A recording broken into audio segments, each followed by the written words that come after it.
As I sat on my bed, surrounded by the remnants of a life that felt increasingly distant, I couldn't shake the weight in my chest.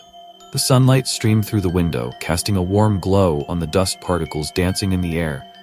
But all it did was remind me of how empty everything felt without Ben. I picked up an old photo, its edges worn, depicting two grinning faces, Ben and me, arms slung over each other's shoulders, our smiles wide and carefree. "Remember that time we snuck into the carnival?" I murmured to the silence of my room, a bittersweet smile creeping onto my lips. "You thought you could win that giant teddy bear, but you ended up dropping it in the dunk tank." I chuckled softly, but the laughter quickly faded, replaced by the gaping hole his absence left in my life. Suddenly, a cold breeze swept through the room, brushing against my skin like a whisper from the beyond. I froze, my heart racing as I turned, half expecting to see him standing there, grinning that goofy grin of his. Instead, I was met with nothing but shadows. But then, amidst the stillness, I heard it, a faint whisper, barely audible, but unmistakable. "Jake? Ben?" My voice trembled as I scanned the room, my pulse quickening. It felt like I was teetering on the edge of sanity, caught between longing and despair. I stood up, pacing the room restlessly, trying to shake off the feeling that I was losing my grip on reality. This can't be happening. I'm just imagining things. As if in response, a chill swept through the air again, more intense this time, and I felt a shiver run down my spine. "Jake," the whisper echoed, more insistent. I clutched the photo tighter, willing myself to wake up from this nightmare. Later that day, I sat in math class, my mind a million miles away. The teacher droned on about quadratic equations, but I couldn't focus. Instead, I was fixated on the empty desk next to me, where Ben used to sit. I glanced at the chalkboard, and for a moment, I thought I saw his face sketched out in the mess of numbers and letters. It felt surreal, like a cruel trick my mind was playing on me. "Jake?" The sharp voice of my teacher broke through my haze, and I snapped my gaze back to the front. "Are you with us?" Yeah," I stammered, heat flooding my cheeks as the class snickered. I could feel their eyes on me, judging, but I was too lost in my thoughts to care. After class, I trudged home, the weight of the day pressing down on me. As I walked down the street, I caught sight of Mrs. Henderson, our elderly neighbor, tending to her garden. She looked up, her kind eyes locking onto mine. "Jake, dear," she called out, her voice warm and reassuring. "You know Ben always loved that spot by the oak tree. He's up there with you, you know. He'll always be by your side." "Yeah, I guess," I replied, forcing a smile that didn't quite reach my eyes. "Thanks, Mrs. Henderson." I continued walking, but her words echoed in my mind, mixing with the chilly whispers that haunted me. Was I going crazy? Or was there really something more? I pushed open the front door of my house, the familiar scent of home wrapping around me like a blanket. But it felt different, heavier, almost suffocating.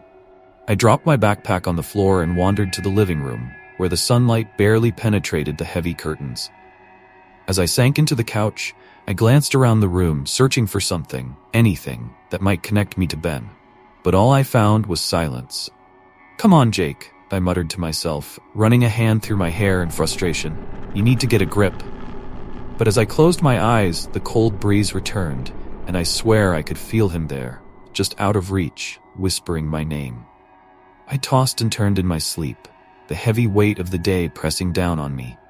I was back in that familiar park, the one Ben and I used to frequent, laughter echoing through the trees. I could almost feel the warmth of the sun on my skin, but there was something off. The light was too bright, too surreal. "Jake!" I heard a voice call out. It was Ben, his figure standing by the swings, looking just as he did the last time I had seen him. My heart raced, and I ran toward him, my feet barely touching the ground. "Ben, you're here," I exclaimed, breathless.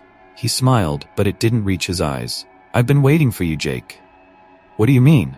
You've been gone. I thought you were dead."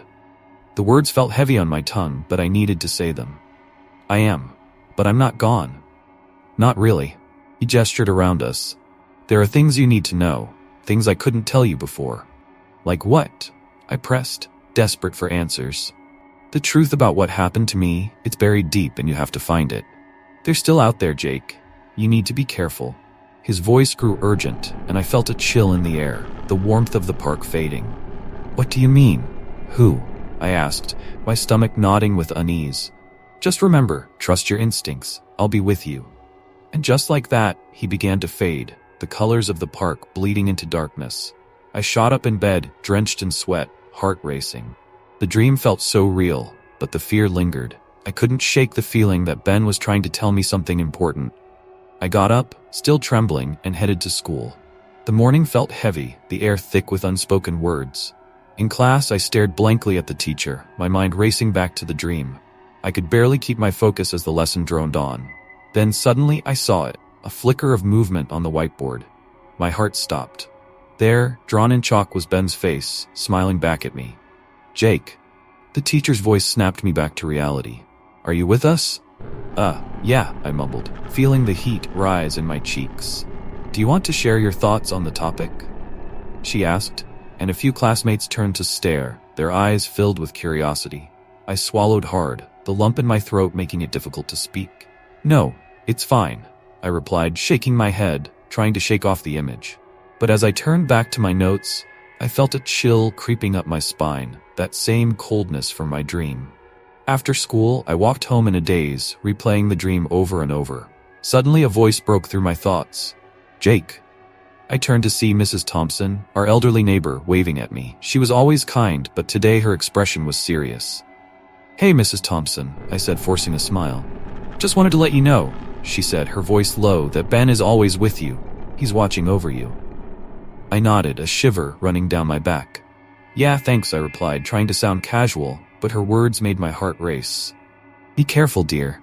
Sometimes the past has a way of catching up with us, she added, her gaze piercing into mine. I turned away, the unease settling deeper in my stomach. I hurried home, my mind racing with unanswered questions. What was happening to me? Why was I feeling Ben's presence so intensely? As the evening approached, I found myself sitting at the kitchen table, staring out the window into the darkness. The shadows danced outside, and I couldn't shake the feeling that I was being watched.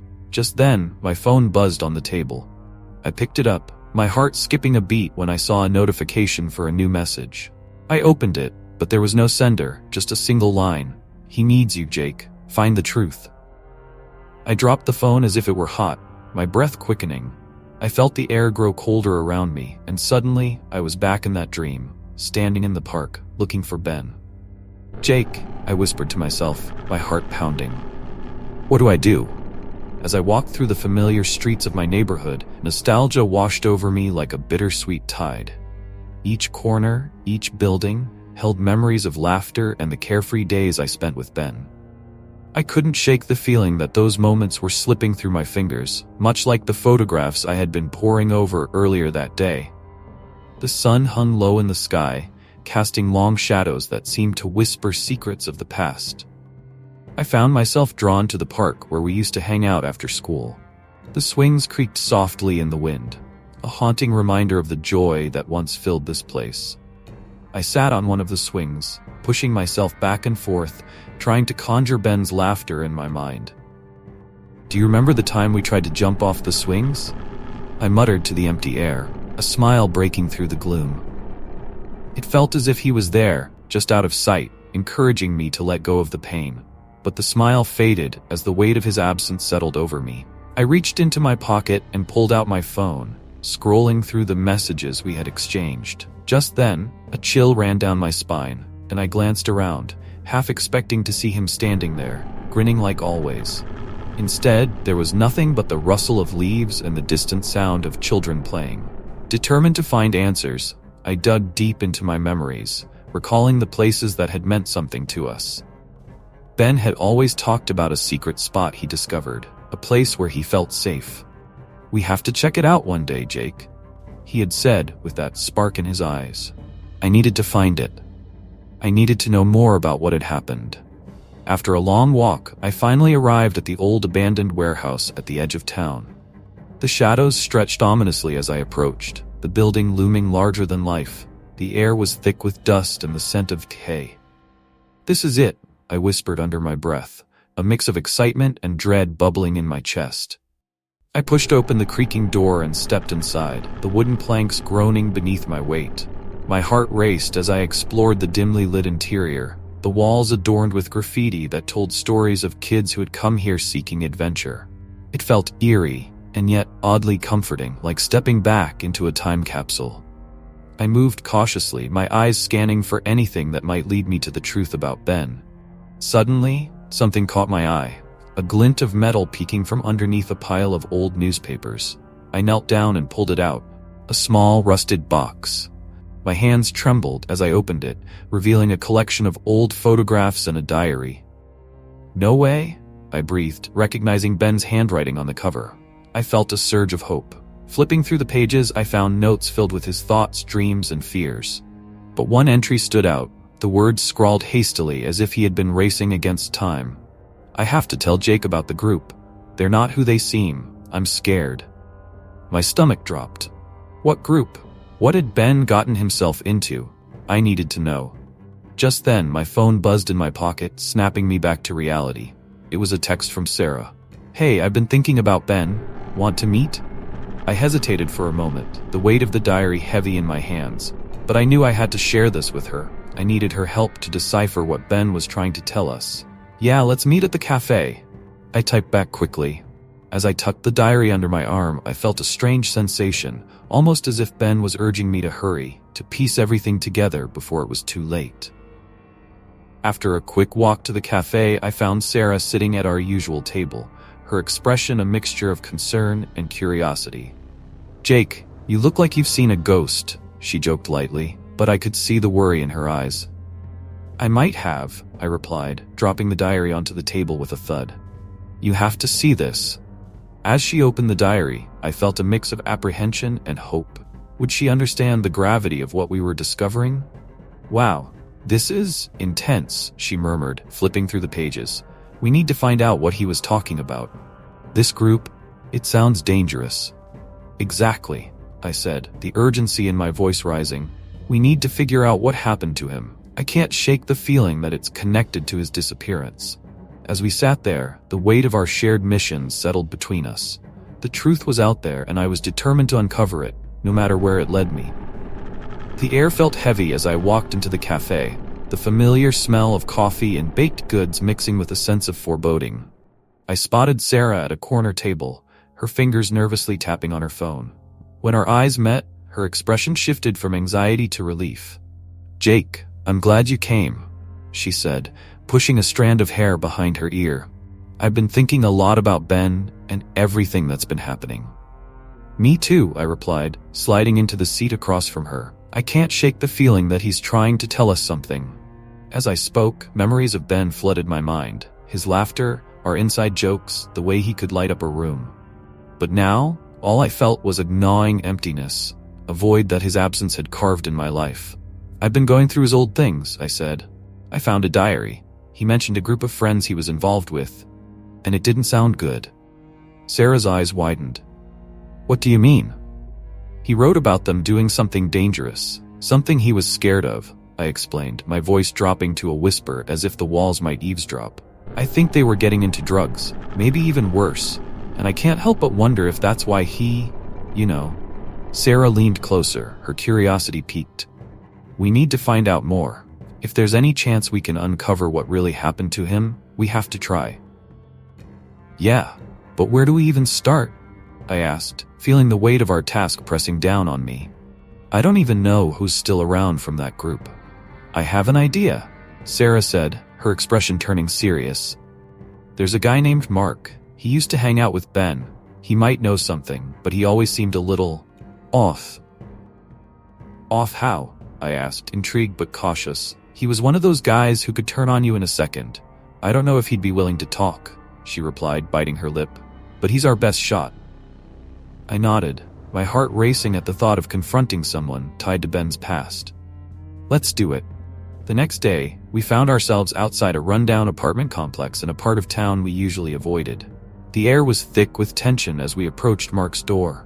I knocked, my heart pounding in my chest. A moment later, the door creaked open, revealing a disheveled figure with wild hair and bloodshot eyes. "What do you want?" Mark grumbled, clearly not in the mood for visitors. "Mark, it's Jake and Sarah. We need to talk about Ben," I said, trying to keep my voice steady. At the mention of Ben's name, Mark's demeanor shifted. He glanced back over his shoulder as if fearing someone might overhear. "What's there to talk about?" he muttered, crossing his arms defensively. "We know you were friends with him. We just want to understand what happened." Sarah chimed in, her tone softer, more inviting. "Please, we're not here to cause trouble." Mark hesitated, his eyes darting back and forth. Finally he sighed, stepping aside to let us in. The room was dark and cluttered, filled with old furniture and a lingering smell of smoke. I felt a chill run down my spine as I took a seat. "Look," Mark said, running a hand through his hair, "Ben was getting too deep into things. He wanted out, but it's not that easy. You don't just walk away." "What do you mean?" I pressed, leaning forward. "What was he involved in?" Mark shifted uncomfortably, his gaze dropping to the floor. "Drugs. He was trying to expose some stuff that was going down, but he got scared. I think he knew something he shouldn't have." "Like what?" Sarah interjected, urgency lacing her voice. Mark's eyes flickered with fear. "I can't say too much. You don't understand how dangerous it is. People don't just let you walk away from that kind of trouble." "Ben was trying to protect us," I said, my voice rising with anger. "He was in over his head, and now he's gone because of it." "Listen, I didn't want any part of it." Mark shot back, his defensiveness rising. "I didn't know he'd get himself killed. I thought he was just being paranoid." As the conversation unfolded, I could feel Ben's presence growing stronger, almost suffocating.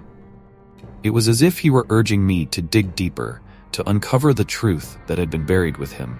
I glanced at Sarah, and I could see the determination in her eyes. We couldn't back down now. We had to keep pushing forward, even if it meant facing the darkness that had claimed Ben. The rain had stopped, leaving the air thick with the scent of damp earth. And as I approached the abandoned park where Ben and I used to hang out, a chill crept up my spine. I had shared so many memories here, laughing, joking, and dreaming about the future. Now, it felt like a ghost of those moments lingered in the shadows. "Jake, are you sure this is the right place?"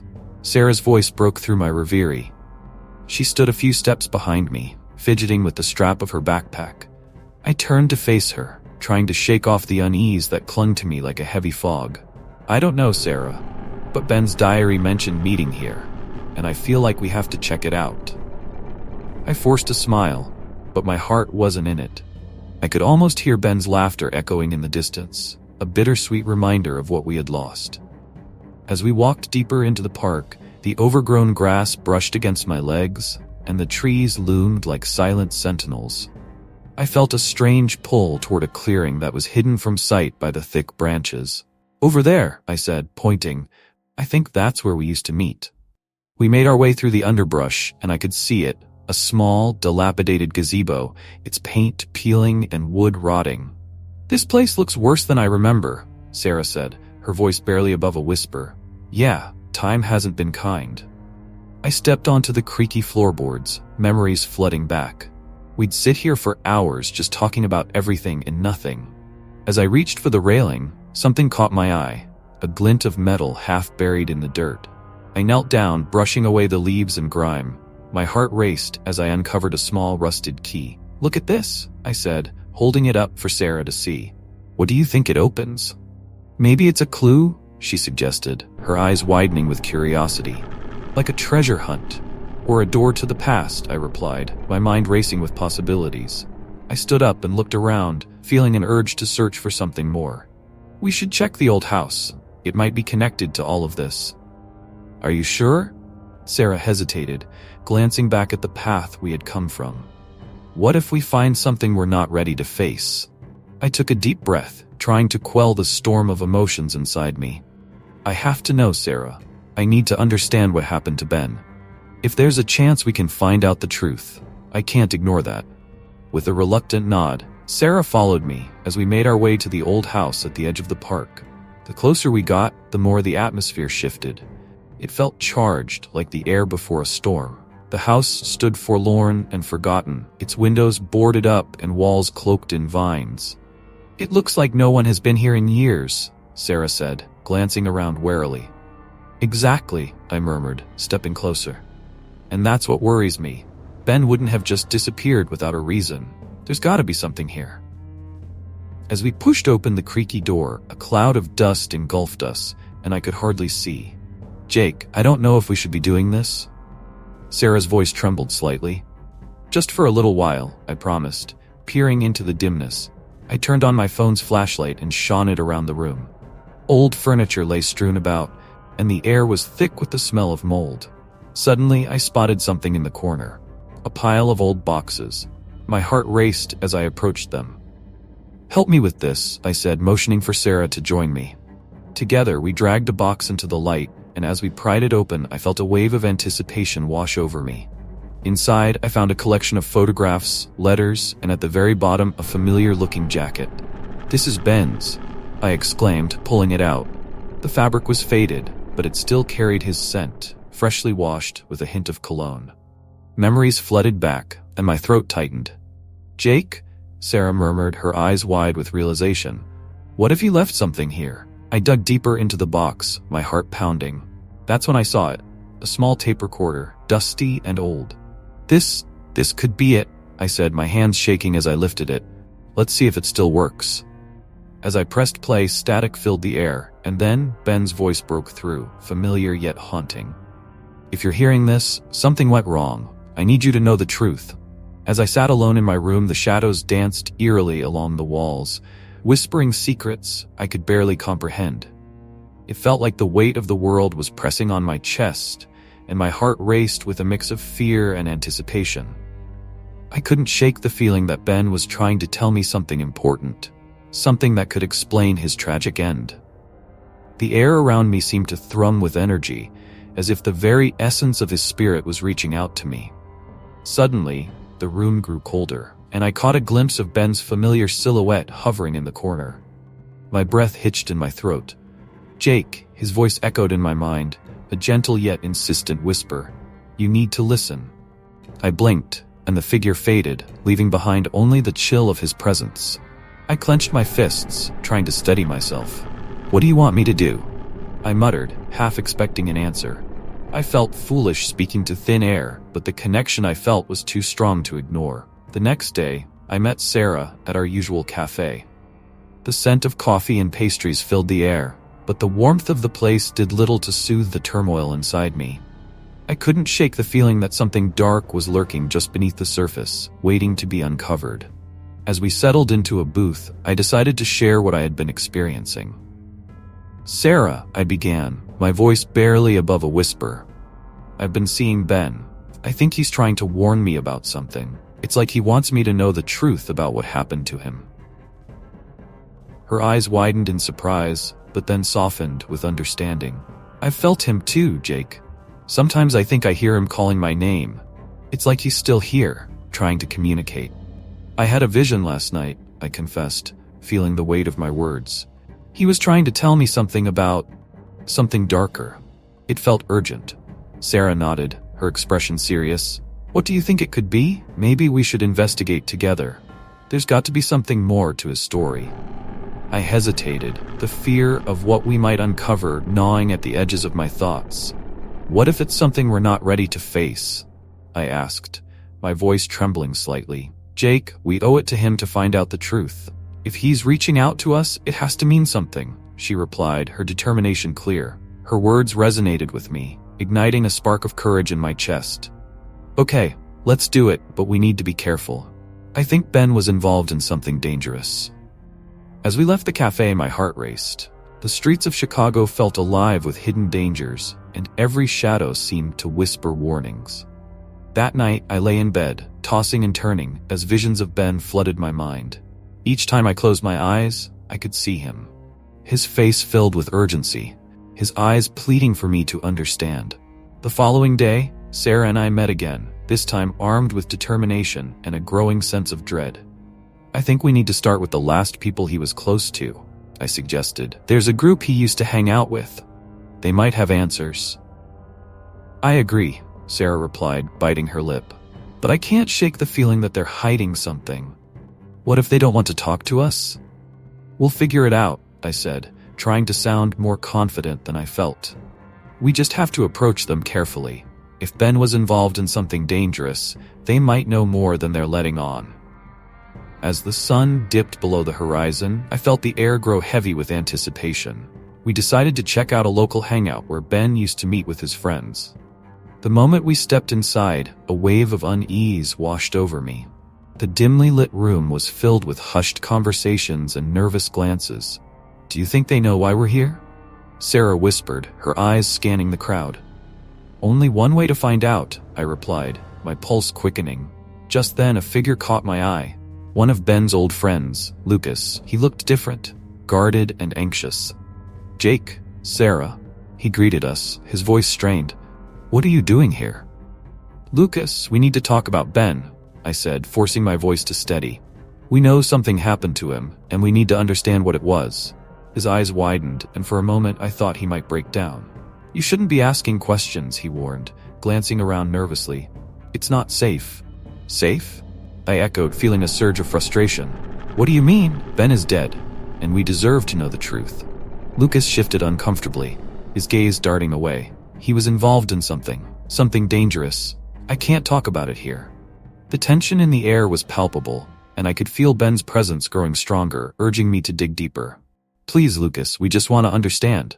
Was it drugs? Did someone hurt him?" I pressed, desperation creeping into my voice. "I can't," he said, voice trembling. "You don't know what you're getting into. Just leave it alone." With that, he turned and walked away, leaving us standing in a sea of uncertainty and fear. My heart raced as I exchanged a glance with Sarah. This was bigger than we had anticipated, and I felt Ben's urgency intensifying, as if he was trying to warn us of a danger that was closer than we realized.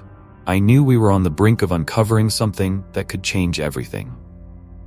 The rain was relentless, pounding against the pavement as I stared at my phone, the screen illuminating my anxious face in the dim light of my bedroom. A message had come through, anonymous, and it sent a chill down my spine. "Meet at the old warehouse on 5th and Maple, 11 p.m. My heart raced.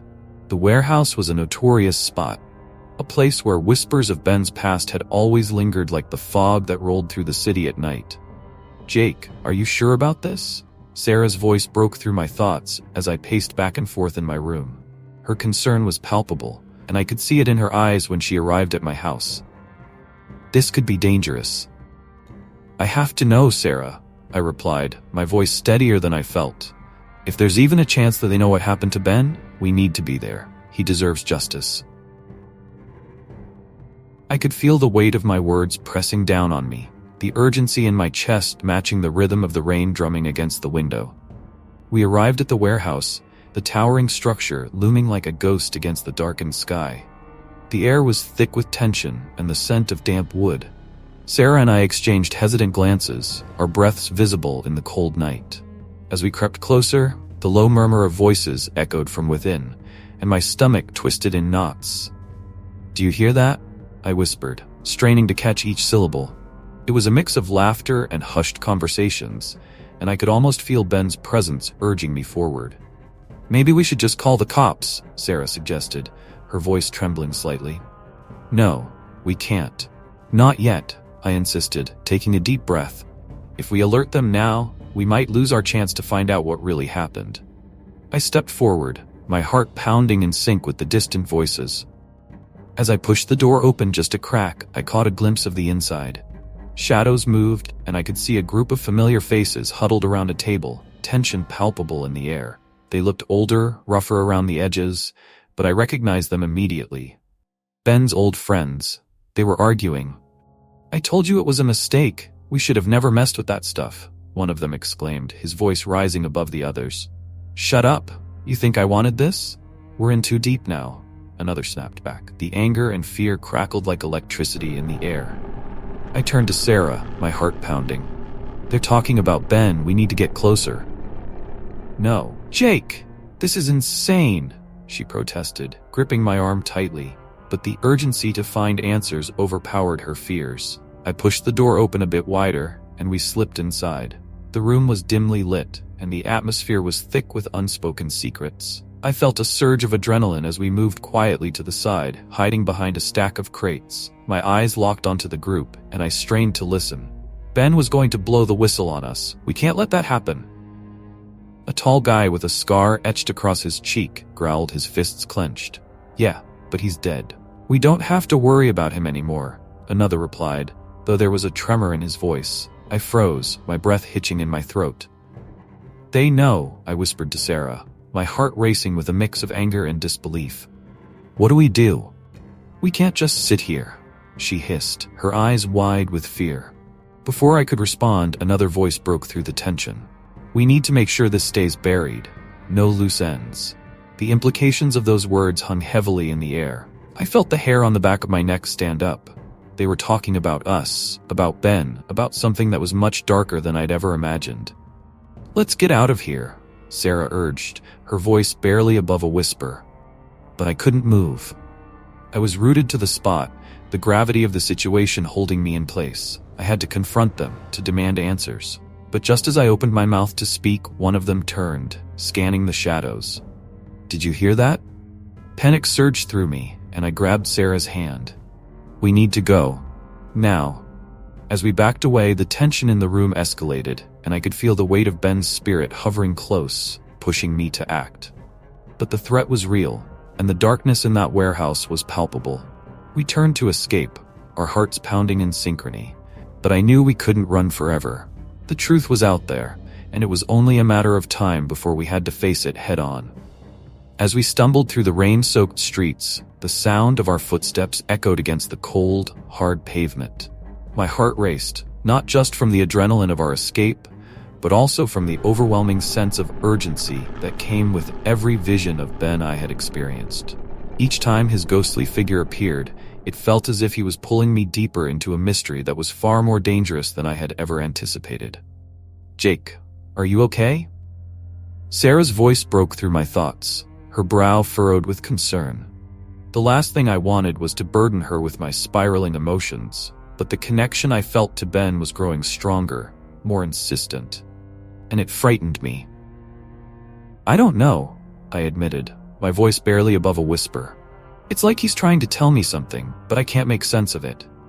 We finally found refuge in an abandoned building, the door creaking ominously as we pushed it open. The musty smell of damp wood and decay filled the air. I stepped inside first, the darkness swallowing me whole, and for a moment I felt as if I had entered a different world, one where the past and present collided. As the door closed behind Sarah, I glanced around the dimly lit space. Shadows danced along the walls, and I couldn't shake the feeling that we weren't alone. It was as if the very essence of our surroundings was alive, holding on to the memories of those who had once walked these halls. Do you feel that? I asked, my voice trembling. Sarah nodded, her eyes wide. It's like, something is here with us. I took a deep breath, trying to calm the fluttering in my chest. I need to find Ben. I need to understand what he wants from me. Just as I finished speaking, a chill swept through the room and I felt a sudden pull in my chest. My heart raced as I turned to face the back corner of the room.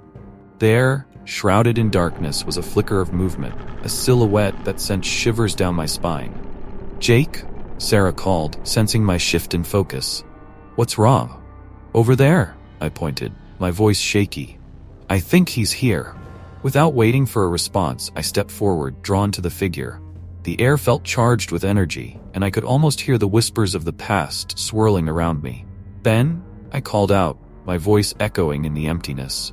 Is that you? The figure began to materialize, and I squinted against the dim light. My heart raced as I recognized him. Ben, looking just as he had the last time I saw him, full of life and laughter. Jake, he said, his voice like a distant echo filled with urgency. You have to listen to me. Ben, I shouted, desperation clawing at my throat. What happened to you? Why did you leave me? He looked pained, his expression a mix of sorrow and determination. I didn't leave you, Jake. I was taken. You have to understand, it was never supposed to end like this. What do you mean? I stepped closer, my heart pounding. What do I need to do? Trust your instincts, he urged, his voice growing fainter. They're coming for you, Jake. You have to be careful. I'm trying to protect you, but you need to confront the truth. The room around me began to fade and panic surged within me. No, Ben, don't go. I reached out to him, but he began to dissolve into a mist, his figure slipping through my fingers like sand. I felt a deep sense of loss, a void where his presence had been. Jake. Sarah's voice brought me back to the present, her hand gripping my arm tightly. "Are you okay? You looked like you were in a trance." I took a shaky breath, trying to collect my thoughts. He was here. He warned me. "Sarah, we need to figure out what he meant. It's about something dangerous." Her eyes widened in understanding. "You think he was talking about the group? The one mentioned in the diary?" "Yes," I replied, the weight of his words pressing down on me. "He was trying to protect us, but we need to find out what he was involved in. Whatever it is, it's darker than we thought." "Then we have to go back," she said firmly, her determination mirroring my own. "We have to uncover the truth, no matter how painful it might be." I nodded, feeling a mix of fear and resolve. With Ben's spirit guiding me, I knew we couldn't turn back now. The truth was waiting, and I was ready to face whatever came next. As I stepped into the dimly lit house, the air felt thick with memories, each creak of the floorboards echoing the laughter and whispers of better days. My heart raced as I recalled the countless hours Ben and I had spent here, playing video games and dreaming about the future. But now, this place felt haunted, not just by the memories of our friendship, but by a darkness I could barely comprehend. "Jake, are you sure we should be here?" Sarah whispered, her voice trembling slightly as she looked around, uncertainty etched on her face. "We need to find the truth," I replied, my voice steadier than I felt. "If there's anything here that can help us understand what happened to Ben, we have to look." As we moved deeper into the house, my eyes scanned the dusty shelves and faded photographs. I could almost hear Ben's laughter, feel his presence lurking just beyond my vision. It was both comforting and unsettling. My fingers brushed against a worn-out couch, and I felt a rush of nostalgia. But then, something caught my eye, a glimmer beneath a pile of old magazines. "Over here!" I called, kneeling to pull the magazines aside. My breath hitched as I uncovered a small cassette tape. The label was barely legible, but I could make out Ben's handwriting. "Don't forget." "What is it?" Sarah asked, peering over my shoulder. "A tape," I said, a mix of excitement and dread swirling in my stomach. It might be something important. We hurried to find a cassette player, and I finally located an old boombox in the corner, covered in dust. With shaky hands, I inserted the tape and pressed play. The whirring of the machine filled the silence, and soon Ben's voice echoed through the room, bringing with it a wave of emotions. "Hey, it's me. If you're listening to this, something went wrong." His voice was shaky, filled with an urgency I had never heard before. My heart pounded in my chest as I leaned closer to the speaker. "I need to tell you what happened the night I disappeared. There's something I have to warn you about." "Jake?" Sarah said, her voice barely a whisper, but I couldn't tear my eyes away from the tape. I felt as if Ben was right there, speaking directly to me. I was with the group that night, and things got out of hand. We were supposed to be just hanging out, but... His voice cracked, and I could hear the fear underlying his words. It was about more than just us. There were drugs involved, and I didn't want any part of it. I tried to tell them, but they wouldn't listen. I glanced at Sarah, who looked as pale as a ghost. "Oh my God, Jake, what does he mean?" "Just listen," I urged, my heart racing as Ben continued. "They thought I was going to expose them, and I was scared. I never wanted to betray my friends, but I couldn't stand by and let them hurt others. I found out that one of them was dealing, and I was going to tell you. I thought you could help me get out of it. But then..." His voice trailed off, replaced by a crackle of static that made my stomach churn. "Ben?" I shouted, feeling a mix of desperation and rage. "What happened?" The tape continued, but I could sense the tension in Ben's voice as he spoke about the betrayal. "I never thought it would end like this. One of them. They're dangerous. You need to be careful, Jake. They won't stop until they silence anyone who knows the truth." I could feel the weight of his words pressing down on me, and my hands clenched into fists. Who? Who did this to you?" "There's a name. I can't say it here. Just remember, trust no one. Find the truth, but be prepared for what you might discover." His voice faded into a soft echo, leaving me breathless and reeling. As the tape came to an end, silence enveloped us. I stared at the boombox, my mind racing. He was trying to protect us. He knew something was wrong, and he didn't want us to get involved. Sarah's eyes were wide with fear. "Jake, we need to get out of here. If what he said is true, we're in danger." I nodded, but my heart was racing with a mix of anger and sorrow. Ben had been trying to warn me, but all I could feel was the ache of his absence. "No," I said firmly, determination filling my chest. "We can't just walk away. We need to confront whoever did this. We owe it to Ben." As I stood up, I felt a familiar chill in the air, a whisper of Ben's spirit urging me on. I wouldn't let his death be in vain. I had to find the truth, no matter the cost. I stood at the edge of the abandoned warehouse, my heart pounding in my chest like a drum, echoing the fear and anger coursing through my veins. The air was thick with tension as I waited for Ben's former friend Derek to show up. My fists were clenched, and I could feel the weight of the truth pressing down on me like a heavy shroud. This was it, the moment I'd been both dreading and anticipating since I uncovered Ben's hidden past. A rustle broke the silence, and I turned to see Derek emerge from the shadows, his face pale and eyes wide with a mix of recognition and fear. "Jake," he said, his voice barely a whisper, "what are you doing here?" "I know what you did to Ben," I said, my voice steadier than I felt. "I know everything." The words spilled out of my mouth, fueled by anger and a desperate need for justice. "You think you can just walk away from it?" Derek's expression shifted from shock to defensiveness. "You don't understand. It wasn't supposed to happen like that." He took a step back, his hands raised as if to ward off my fury. "We were young and stupid, caught up in something we couldn't control." "Caught up in something?" I spat, the bitterness coating my tongue.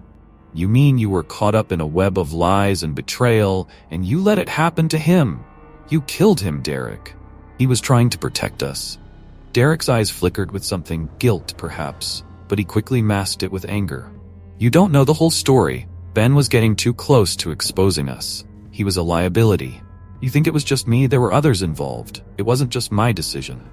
I felt a rush of rage, the kind that made my blood boil. "And that makes it okay? You think he deserved to die because he wanted to do the right thing?" I stepped forward, fists clenched. "You're a coward, hiding behind excuses." Suddenly, the air shifted around me. A chill crept in, the familiar coldness that I had felt since Ben's spirit began to haunt me.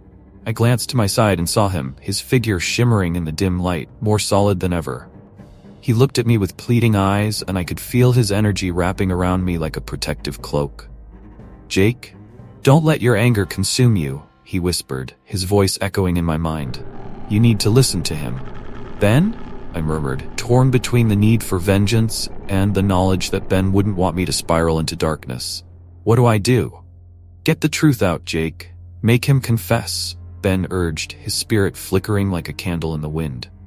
"But be careful. There's more at stake here than you know." "More than what?" I demanded, frustration bubbling within me. "Derek needs to pay for what he did." Derek, sensing the shift in my demeanor, pressed his advantage. "You think you can just threaten me? You don't know what I'm involved in. There are lives at risk, Jake. You're in over your head." I took a deep breath, trying to steady my racing heart. "Then tell me," I challenged, my voice steady. "What were you all involved in, Derek? What's the real reason Ben had to die?" Derek hesitated, his eyes darting around as if searching for an escape. "It's not just about Ben. There are bigger things happening. Drugs, trafficking. We were in too deep. I never wanted it to go this far." "Stop lying," I shouted, the urgency of the moment clawing at me. "You used him, and now he's gone. You need to confess, expose the truth before it happens to someone else." The tension in the air was palpable, like a taut string ready to snap. I felt Ben's presence urging me on, and I realized that this was about more than just revenge. It was about making sure no one else suffered like he did. "You have to do it, Derek," I said, my voice low and deadly calm. "You have to come clean before it's too late." Derek's face was etched with fear, and for a moment I thought I saw a flicker of humanity in his eyes. I can't," he stammered. "They'll kill me if I talk. They know where I live. They'll come after you too." "Then we'll go together," I said, my resolve hardening. "I won't let you do this alone. You need to face them, and we'll make sure Ben's story gets out. It's time to end this cycle of fear." Just as I finished speaking, I felt a surge of energy, and Ben's spirit stood firm beside me, his gaze unwavering. "You have the power to change this, Jake. Don't let fear dictate your actions." But then, in that charged moment, realization hit me like a tidal wave. To truly free Ben, I had to make a sacrifice, a choice that could change everything. I turned to Ben's spirit, feeling the weight of my decision pressing down on me. "What do I have to do?" I asked, my voice trembling. "Sometimes, to bring justice, you must confront the darkness within yourself," he replied softly, his form flickering. "You have to be willing to risk everything, including your own safety." My heart raced with the gravity of his words. I looked back at Derek, who was now visibly shaken, caught between a rock and a hard place. "This isn't just about you or me anymore," I said, my voice steady. "It's about Ben. It's about everyone who's been hurt. I'm ready to do what it takes." The moment hung in the air like a fragile thread, and I knew I was on the brink of a decision that would alter the course of my life forever. Just then, my phone buzzed in my pocket. I pulled it out, heart racing, and saw a message flash across the screen. "This isn't over. Meet me at the old bridge tonight." I looked up at Derek, who was staring at me wide-eyed, and I felt the weight of fate pressing down on my shoulders. Whatever came next would change everything. And for Ben, I was ready to face the darkness.